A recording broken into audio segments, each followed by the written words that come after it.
Hello and welcome back to another video showing you how to upload shapefiles into a Gen 4 John Deere terminal.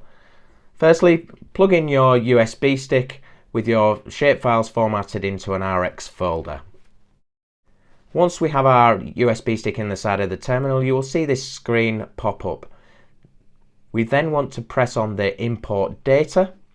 Now I pressed this a couple of times because I think the screen was quite sluggish on this particular day.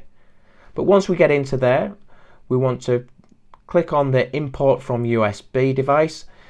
The import from received files is where you would tap if you had sent files directly from Omnia's platform.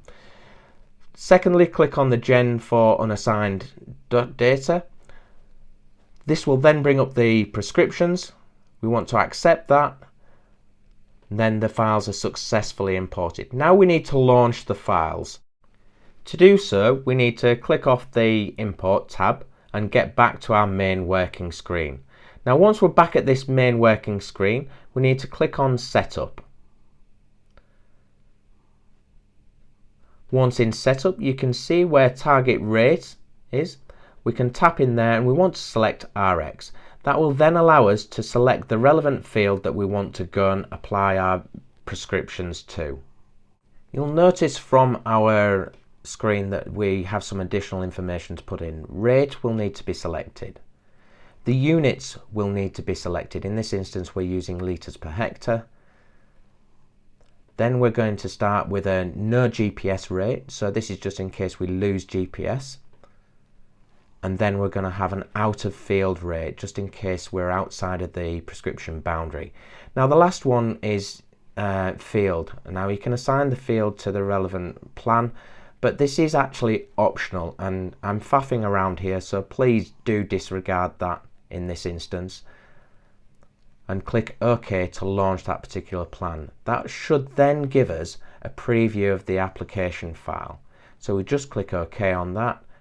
And finally, just to select the product. So we're selecting product, fertilizer, and then a pre-populated fertilizer stock on the terminal. You can populate your own stocks in there as well by creating a new one, and that should be a case of resuming the work, and away we go. Another successful visit here today to upload variable rate plans for variable rate nitrogen for this farmer. The upload I have done via a USB stick into a Gen 4 screen, but whilst we were on site today we did contact the main dealer, and the dealer worked with us to collaborate, and we've managed to set up the sync for John Deere Link and the sync between Omnia and the tractor. So for future applications or prescription plans that we export out of Omnia, we can actually send them directly to the tractor terminal, which just makes things a lot easier for the operators. For any other questions regarding the John Deere upload, we really do like this bit of kit. It's a slick bit of kit, and yeah, for any other questions, give us a quick shout. And for now, on to the next box.